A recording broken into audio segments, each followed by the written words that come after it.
What is going on, everybody? Happy Thursday, Bobby Fi, with my guys Eric Sheetshaber and Brandon Cruz. We are going to be talking through this showdown slate. And before I get into everything and let them do everything, these guys have been dominating showdowns, so you're going to hear much less from me than you might from them. Oh, stop it.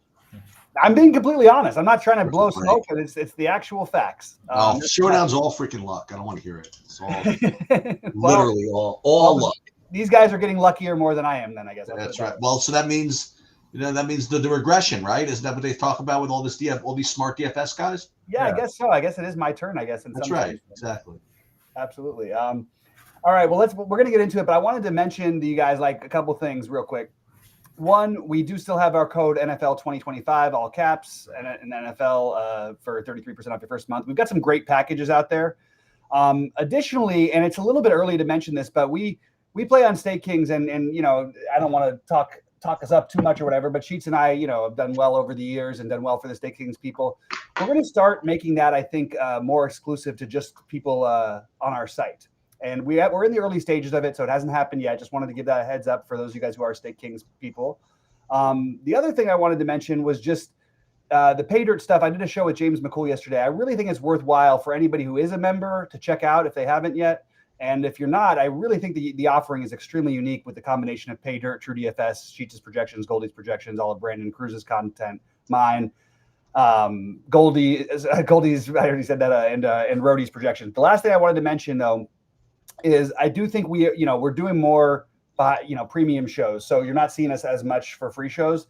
I do think that we want to continue going a little bit more in that direction. So it's a little extra incentive for maybe you guys to jump on there, at least check out some of the trials. With all that said, I'm going to turn it over to the guys who are actually winning money. We won't just say that they're better than me at the showdown, but we'll say that the ones who are winning money. So Brandon, you've been on an incredible roll. Talk a little bit about that and sort of I know you've done this before already with Sheets, probably, and with other people, but I think it's helpful for the new users or for the new people watching.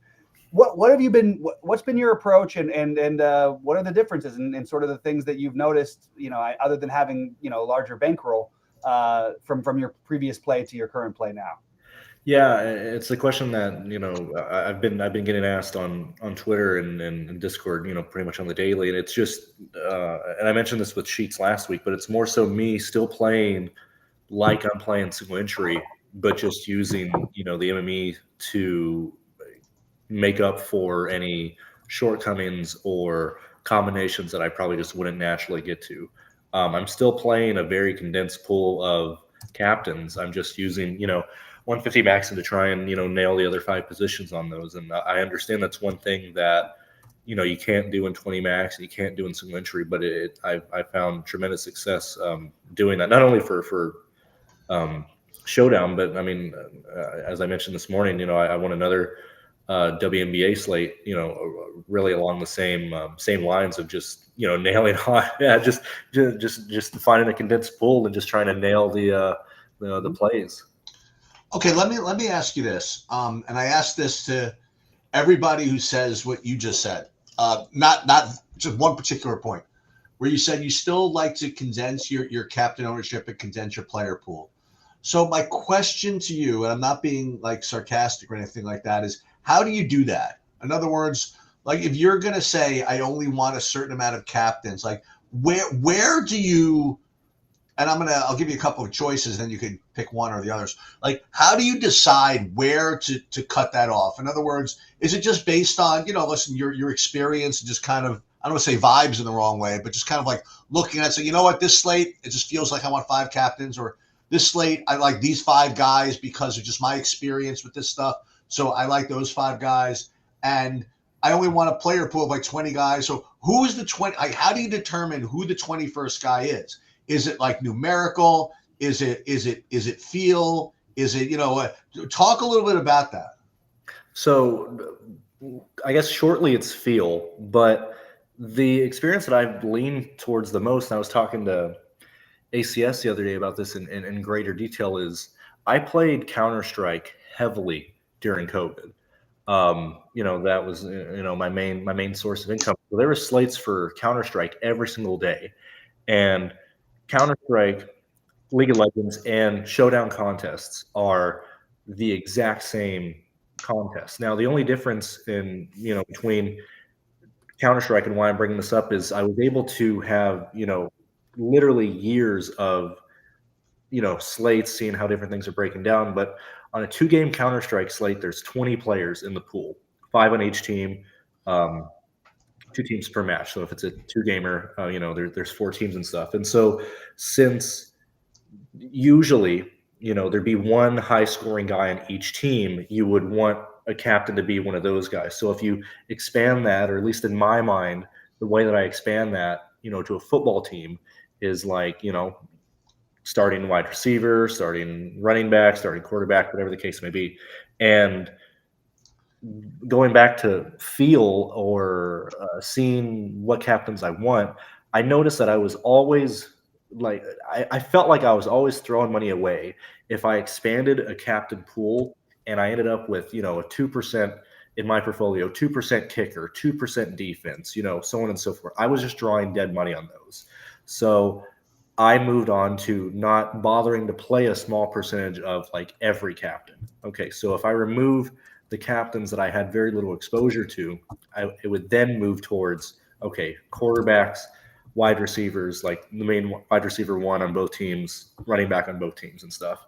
At that point, I've then moved to, getting different from where the ownership falls. And so that's typically been quarterbacks. And so yet again, continuing on through just years of experience building on a much smaller scale that esports provided, removing captains that truly have no chance of being the optimal captain, and then, pivoting or getting different from the chalk captain and stuff. So, like in a slate like this, I'm probably going to play 3 to 4 captains, and those will probably just be the people that we end up talking about here.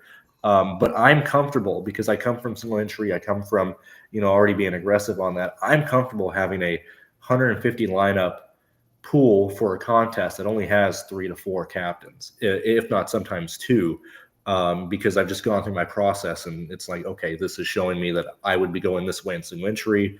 Now, if I'm going that way anyway, now I can have 50 lineups that are built around that individual player. I can make up for anything I might not see in the projections or just in my own build. So that's hopefully that answers.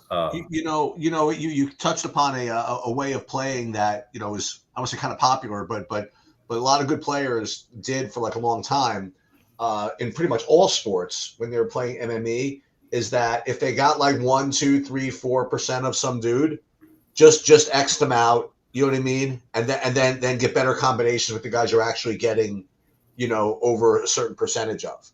I used to listen. I've tried everything, right? So I'm sure I played many slates like that. So let me ask you. We'll get into the. I'll ask you this kind of like real micro question. Then we'll get onto a more macro level. So here's a micro question: how many players, forget captain, like in Flex 2, are in your player pool that you're willing to use tonight in Showdown? As many as it takes. I don't have the exact number. Okay. But usually, because I'm playing so many, and because what I've been doing since that has worked out for my stuff is I've been maxing the main contest, the $10 and the 5. So normally I end up, it's usually not every lineup is unique, but I'm usually in the realm of like 200 to 230 lines. So it's usually using everybody at some point. Right. I will say that, yet again, coming from single entry and stuff, for me personally, I would usually zone in on a value play that I would like. Like, for example, I mean, he's not really a value play today, but like Washington from Miami. Mm-hmm. I would probably play him in single entry tonight. So I'm comfortable if I see in my exposure, I have 20% of him, 25%. I'm perfectly okay seeing that big of a number on somebody like that if I was already going to him. So let's back up, but let's back out for a second, and we'll get Bobby in here. So let's talk about the football game a little bit. Well, I would love to. I wanted to ask I wanted to point out one more thing, or just ask Brandon, because look, we're plugging our site too. We want to talk about it. What projection sets have you been using, and have you been using the builder? I have been using Goldies and SaberSims stuff, but I'm running it so close. I'm running it so many times before lock. I'm really not paying attention to the projections at this point. It's more so just nailing whatever guys that I want to captain and then having the rest filter. And I'm more concerned about the ownership. I like Goldie's ownership closer to lock. Same thing with your Sheets. I usually flip between Sheets and Goldie's, whoever is more available at the time that I'm doing my last couple of runs. That for Showdown, that would usually be Goldie. Yeah. No, that's what I ask also because I wanted to point out, but also that's exactly what I do. I will rotate between Sheets and Goldie depending on which slates are available for what. And I mean, that was what I did when I won the million too. So wait, you won the million? When the hell I did that don't bring happen? it up very much. You're the one who's always bringing it up. How you got to catch When the hell did that happen? Sick. That's awesome. Congratulations. It felt like it was like 10 years ago, but I think it was like 4 slates ago. No, for real. It was like it feels like forever ago. And I almost won the Showdown that night too. I finished second in the Showdown. You run bad though. I ran bad, and I lost to my old boss, Cal Spears, who won $250,000 over me. Anyway, yeah, Sheets, you're mentioning about the football game. Yeah. So what do you like? I mean, what do you think's going to happen? All right. I mean, look, Miami has looked like the worst team in history. I don't think Buffalo's defense is anything to write home about. I really don't. I mean, there's a tip ball that happened in that game against Baltimore where the ball got tipped and then ended up in the Buffalo receiver's hands with 3 minutes left. That ball gets picked. Baltimore probably wins that game by 20 plus, and everybody is talking about how Baltimore is significantly better than everybody in football. So really, we're talking about a tip ball and then a flukish 3 minutes. And I think Buffalo's overrated. Now, I know I said this last year. I still stand by what I said last year too. I just don't know how bad these Dolphins are. So I guess if it was up to me, with the biggest spread of the season, it's plus 550 too, outright, and it's a warm day in Buffalo. I think I would take my chance with Miami today with the points, and I think I would take. That's what I would do. Well, here's my take on the game in general, and I've been saying this about now. Again, it doesn't always work out this way. I've been saying this about Miami and Tua and all that's for a long time. Okay, so they run a very timing based offense. Okay, and Tua is not a guy he doesn't really throw it that far, that hard. It's all rhythm. Okay, and it's a rhythm offense, and rhythm offenses just take longer to get clicking. Okay, mm-hmm. So listen, they certainly have not looked good, to say the least. They ran into Indianapolis, who nobody expected. Okay, and before they blinked, the game was over. Okay, then they had a tough one against New England, whatever.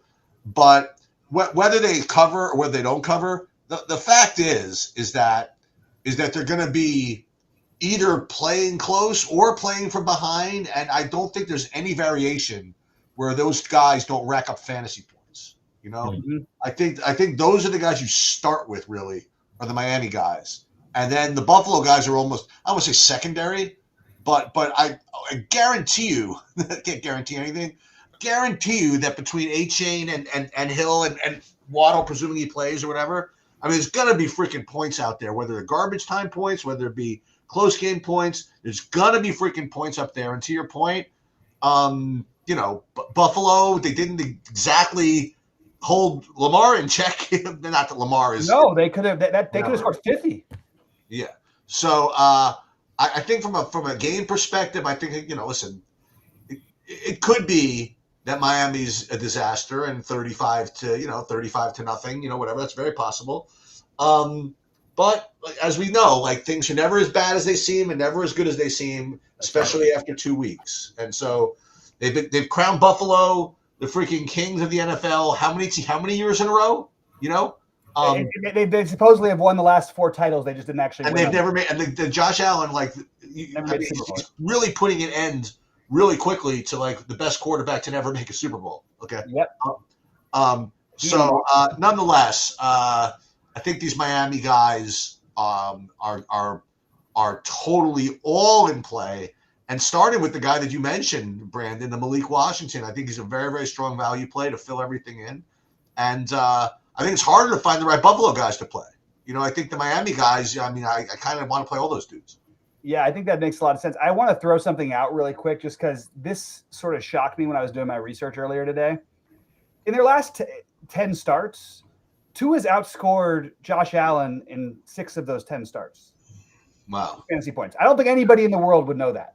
And that includes like Josh Allen big playoff game performance. I mean, yeah, when Josh Allen gets there, he gets like 50 and Tua gets like, 28 or something. But still, that's kind of shocking, and certainly nothing. I'm only interested in it because the ownership doesn't reflect anything like that, obviously. And just something to consider. So, Brandon, how are you sort of taking this stuff in? What do you think of the game and where are you at with this? Yeah, this is such an interesting game, not only just in general, but from DFS. It's like everybody and their mother is expecting to have or expecting to play, 5-1 Buffalo. The ownership is heavily leaning towards Buffalo. I mean, when I looked earlier at like noon, Tua, just his ownership in like the flex was expected to be at like 32% or something. Like people are not playing much of the Miami side at all. And now, on paper, they're a 12-point favorite, and all the mean projections are leaning towards Buffalo.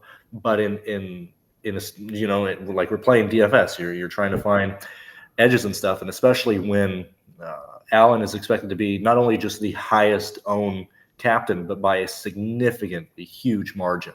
I think, at least for me, I'm going to be playing heavily Miami today. That's Miami captains, and Miami. I understand they're going to need to play football. Like if it ends up being 40-3, it's going to be a pretty ugly DFS slate for me. But I just can't envision a game to where Miami isn't from behind, like Sheets noted. They're not throwing I would be shocked if they're not throwing the ball either to Achane or Hill or Waddle. Like I can't imagine that Waddle sits in this either. I think that's probably the best case situation from the DFS perspective, because then you get a questionable Waddle. He's already going to have lower ownership because of that. He's active, just so you know. Okay, yeah, he's playing. So I fully expect Miami to actually try in this. Now I do envision at least 2 to 3, like 3 and outs on Miami's on their side of the ball, but I'm going to be playing Miami heavily for this game just because nobody's on them. Yep. I just and also. There's so, like as Sheets pointed out, there's so many ways for them to get there. There's garbage time. There's all kinds of stuff. The thing is, Buffalo could literally dominate this game and still not cover. Like we see that happen all the time in the NFL. You know what I mean? You get 2 cheap touchdowns late instead of a 24-point game, you end up winning by 10. That's partly why I just feel like the Miami and the points. But I'm well aware. Look, if Buffalo wins 45-0, it's not going to surprise me. You don't need to at me. You know what I mean? It's not like that'll surprise me. I mean, I don't think they're going to hold Miami. I don't. Maybe. I think it's much closer than 12 points. Yeah, but that's interesting. Look, the way Miami's looked is what I'm having a hard time with, but I'm still taking that stance as well. And what I'm doing tonight, and I don't usually do this, and I'm curious your guys' thoughts on this, because of it.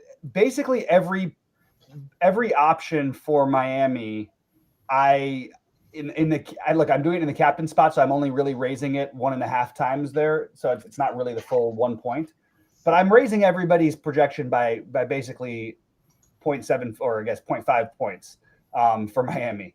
And I am probably going to drop Josh Allen, and I'm considering just fading Josh Allen at quarterback entirely because I'm not playing. That's rough, but yeah.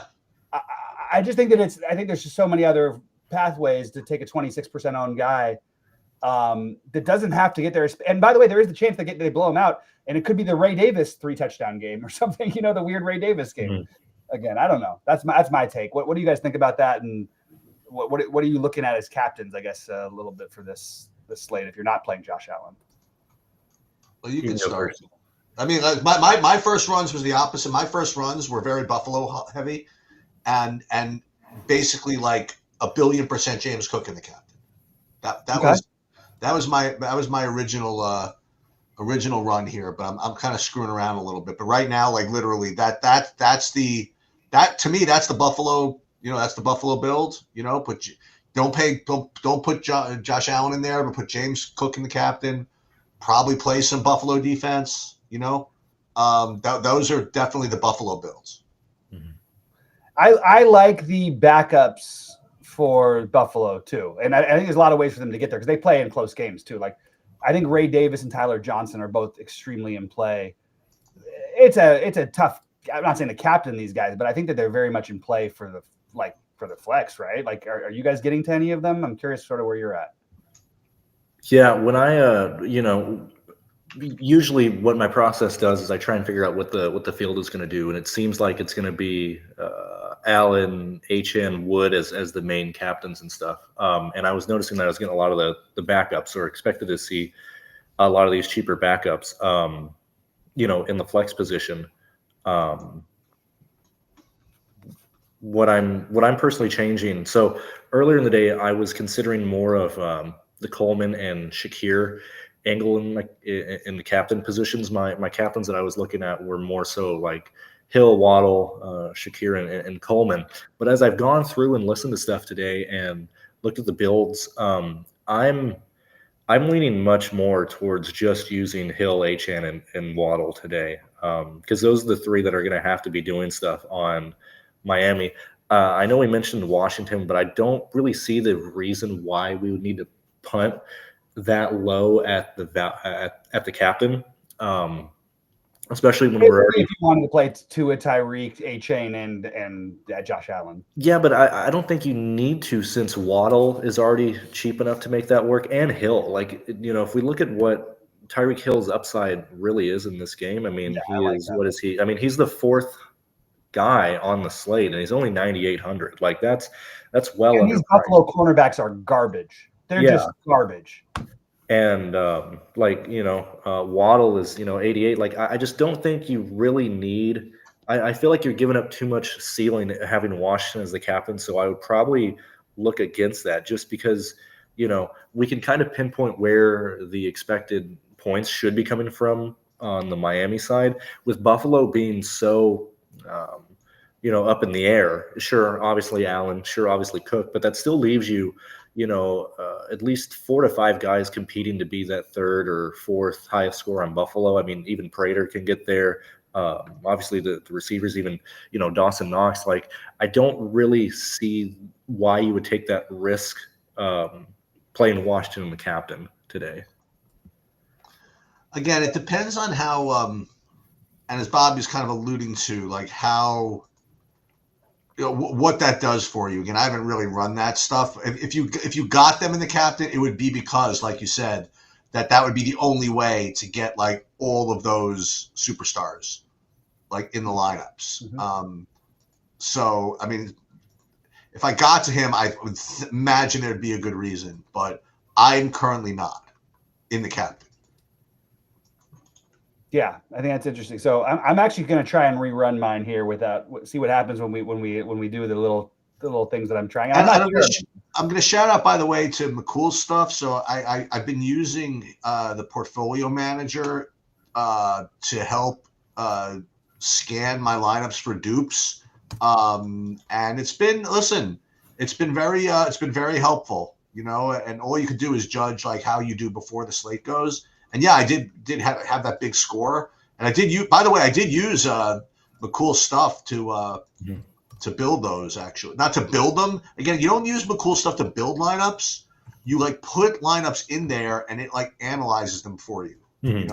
So I mean, I use SaberSim, but you can use whatever you want to build your lineups and still have access to McCool. So like again, he did that on purpose. He wants to make it so anybody can go in and use the stuff regardless of how they, what their process is before that.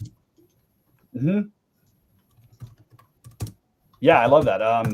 Sorry, I'm just wanted to write back to my. So you mentioned Ray Davis. Like what kind of role do we expect from him? Well, yeah. So this is the thing: is it was going to be the same thing that he can get some carries if he breaks off a chunk. You're gonna get some touches. He had nine rushing attempts in the last game. Now it was a blowout, but this game could be a blowout as well. Nine attempts is a lot. And he can also be used occasionally in the passing game, as will Tyler Johnson. They both will get some third down work. They split up the stuff. They've done that with James Cook for a while now. Cook's still obviously by far and away the main guy. It's not even really close. Although there was a lot of people saying last year Ray Davis was going to be the guy. But we know Ray Davis can put up points, and he was on. He's the reason why I finished second in that last showdown that I played in with Buffalo last year. So maybe I'm a little biased on that, but I do think Ray Davis and Tyler Johnson will both get. I'd say between them, they probably get 12 to 15 touches. Maybe that's a little bit aggressive, but certainly if the Bills are ahead, I think it's very reasonable. I'm a little worried Miami won't be able to stop any of the ground game from Buffalo. So maybe just overloading the running backs as a way to get off of the Allen chalk as a captain. I don't know. You don't need to use Ray Davis or Ty Johnson as a captain, but maybe playing James Cook with one of those two is an interesting way to go. What do you think of the other guy from Buffalo who like really showed out the other week with Keon Coleman? He's my favorite of their receivers. The most overblown narrative in all of sports is that Josh Allen doesn't have receivers. It's completely false. Amari Cooper was a top 10 receiver when he went there, and just because they couldn't find a way to get him in and work him in, it's just a completely false narrative. Good quarterbacks spread the ball around in some cases, and Josh Allen there's a lot more weapons on Buffalo than they're giving credit for. I think Coleman is their most talented receiver. He's just young, Shakir is the one who generally gets the most work. And last week I thought it was going to be the Josh Palmer week. They've got plenty of weapons that are just adequate and solid, and then you got Kincaid, obviously. But I like Coleman as a real life player. I don't think there's any way to count on reliable production from any one receiver from Buffalo or any team that Josh Allen's ever the quarterback of. He's just never, since Stephon Diggs left, he's basically taken the prima donna Stephon Diggs attitude and said, you know what, F this, I'm doing my own thing, and it's worked out much better for Buffalo. So I don't trust any receiver for Buffalo. I would try to look for the lower owned ones like Josh Palmer. It could easily be his night. That's sort of the way I look at it. What do you think, Brandon? I was looking at when I'm looking at my stuff, kind of going back to Cook, and then I'll jump on some of the things you were mentioning there. Obviously, if I'm not playing Allen and the captain, obviously he's going to be heavily owned in my flex stuff. But Cook is looking to be in about half of my lineups at this moment, just because he projects, obviously the best on Buffalo. And I want to mention just the Coleman and Shakir. Now, the Coleman performance, if I'm not mistaken, is the one that helped me take down that tournament last time. But when I look at even his performance on that slate, that was an overperformance from what he should have been doing. And it was all in like 4 minutes. Yeah. And Shakir's been underperforming based on what his production should have been in these games. And so honestly, I think their projection in this game should be identical. I don't think there's anything making them different from one another other than the pricing. So like that's very worrying, and that's part of the reason why I've probably decided to not use them in my captains. Same thing with the Palmer and even Kincaid. Like every time it's a Buffalo slate, which is why, yet again, this is why Josh Allen is projected to be as owned as he is in the captain, because since he spreads the ball out so much, and there's so many cheap guys on Buffalo that could, still just catch one touchdown and be perfectly fine. Kincaid, Palmer and stuff, even Knox as well. I just don't really see, if you can help it, I think you just prioritize Cook from Buffalo. Cook and Allen should be heavy priorities over anybody else on Buffalo at this point. Oh, and lastly, I did see Eagles in here, which hi Eagles, thank you for showing up again. And he's mentioned that is Tyreek washed, and I know you kind of responded on that, but I think questions like that are like irrelevant. Like I don't think whether they are or not, like it all, like at least for me, when I look at a DFS slate, I really don't care if he's washed. I don't think he is, but even if he isn't, he's wide receiver one on a game script that is going to project them to be behind and needing to throw. Like you're going to be playing. I think you should just be playing people like that, regardless if they're old or not. Yeah. I'm trying to double check because I think I've got an interesting, funny stat for that. I'm pretty sure. Yeah. So to prove that, Antonio Brown, who was basically Tyreek Hill on steroids, not really on steroids, but just before there was Tyreek Hill, Antonio Brown, before taking his shirt off and leaving the field, was on the millionaire winning lineup the week before. So just to show you how little it means and what's going on, he took his shirt off and walked out in the middle of a game. And the week before, he was on the millionaire winning lineup. So how washed someone is or where they're at mentally or anything, just throw it out the window. I think for a one game especially, right? Well, just for fun, I will share my my exposures here, at least right now. As captain, I still have James Cook top captain, and then after that, I'm playing 100 lineups. I have one Josh Allen captain. Ooh, I love it, Cheats. One, and that's probably going to be the winner. But one Josh Allen captain.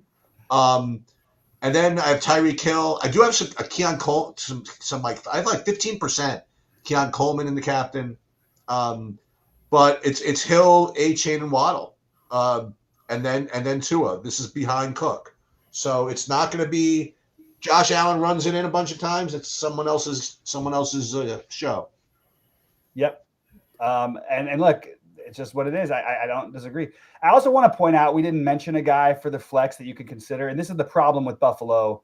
And the good thing about great quarterbacks and the bad thing for DFS, like in Showdown, we should be speculating on Elijah Moore as a legitimate play. We should be speculating on Josh Palmer as a legitimately solid play. We didn't talk about Dawson Knox. That's more than like a speculative. That's actually like a real play. Palmer is as well. But Elijah Moore scored a touchdown last week, and it was a rushing touchdown too, by the way. I don't know how many snaps he's going to get, but I think you have to at least consider some of these guys. And also for what it's worth, we talked a little bit about this game earlier. I like the under. Give me the under all day long in this one. That's where That's dangerous. Yeah, I know. And what is it? 50? It's like 49.5. What is it for Buffalo? I mean, for Miami. No, this literally could be like one of those like 63-0 games, and we just be like, oh, okay. It could be 47-0, and the under wins. Yeah. The under hits 48-0. All right, I'm running mine. I have 0 Josh Allen captains. I just look. It depends on how many lines you're playing. Depends on what tournament you're playing in. For the amount that I'm playing tonight and what I'm doing, my highest owned captains are Tyreek Hill, Jalen Waddle, followed closely by Achane, Cook, Shakir, Coleman. Tua got like 7% of the Coleman to Shakir. Those are the main ones. Do have a lineup or two that's Ty Johnson, and I have a lineup or two that's Ray Davis to get all the other guys in. I do, however, I don't have enough Josh Allen in the flex. I think I might have dinged him a little too much. I'm curious. What number makes you feel like you don't have enough? Because for me, in my stuff, I'm probably going to end up with like 70 to 78% Josh Allen. So I'm always curious when people feel like they don't have enough of a certain. Well, if I'm having 0 captains, I should be close to 90 is what I think. Somewhere in the 75 range, though, I would take a gamble with 75% or so. But I just don't know how many other guys outscore him enough. I just don't think it's possible. I just think he's going to be in the flex. But again, I'm not playing him at captain, so I have to try and figure that one out.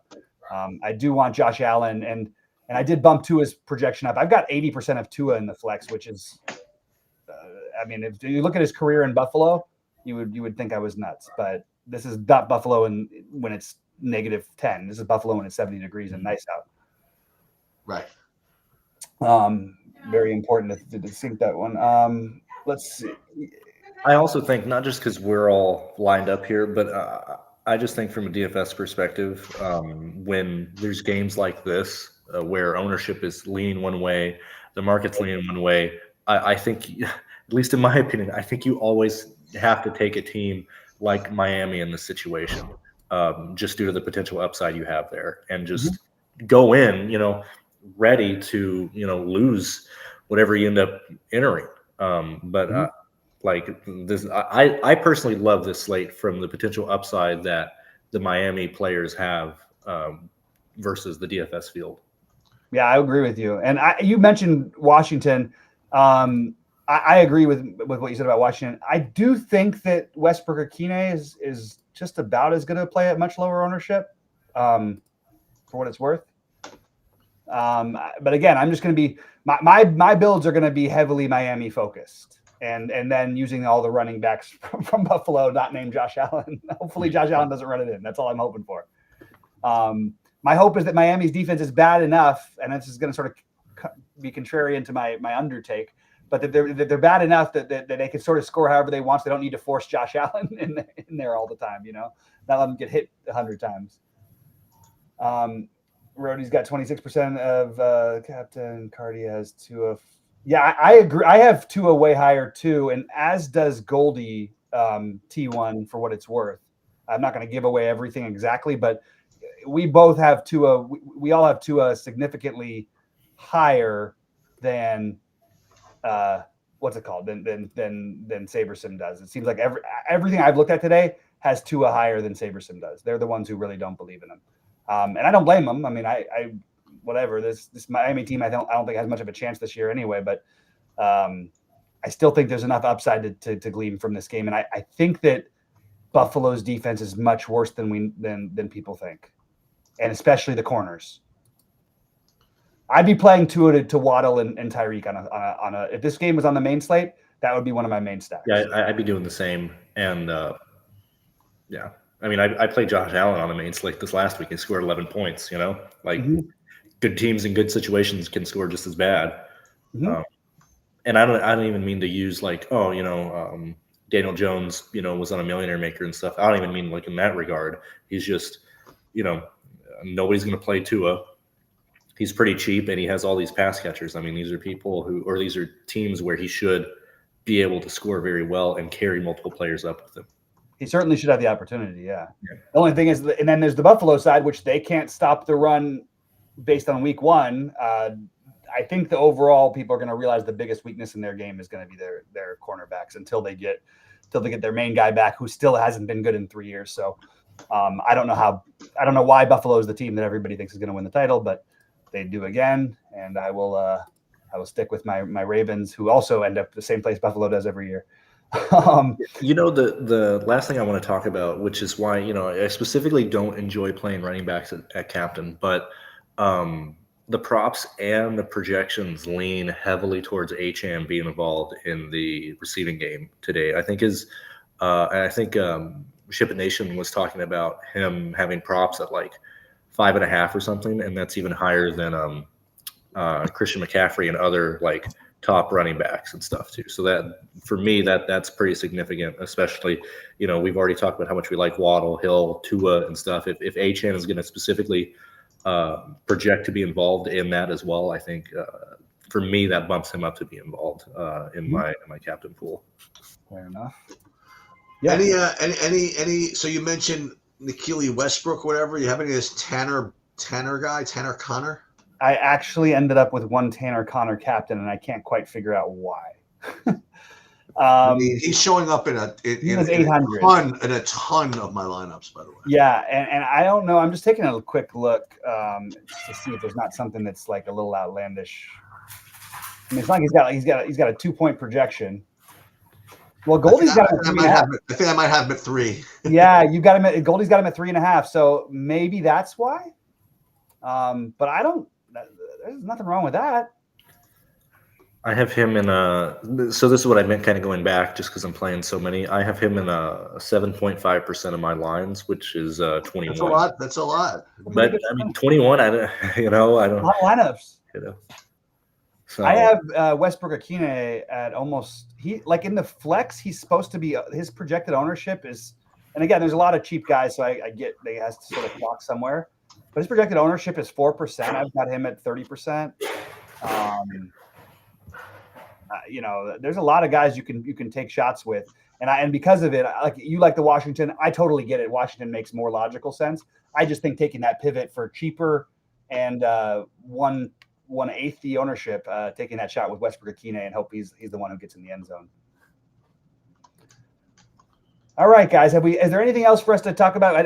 There's not much of a baseball slate, but I think has it even started yet? It might have started already. 7:15. 7:15. Any takes there, Sheets? Anything you got? I just ran stuff. I haven't even looked at it yet. All right. I'm just gonna finish my thing, and then I'm pretty much ready to go. Anything else you guys want to add? Sounds good to me. All right. Well, this was fun. We got to do this more often, guys. Especially if somebody wins. Especially if it's me. Because you guys have been fine on your own. You haven't needed anything. So if we win tonight, I'm gonna definitely demand that we get the 3-man back. Yeah, the unfortunate reality, Bobby, is that you're still in that not allowed to complain mode. I'm not complaining. I'm asking. I know. I'm politely asking. I'm still allowed to politely ask. Yeah, I know. All right, guys. Well, good luck to everybody tonight. Thanks so much for joining me, guys. Brandon, great job. Sheets, great job. And let's make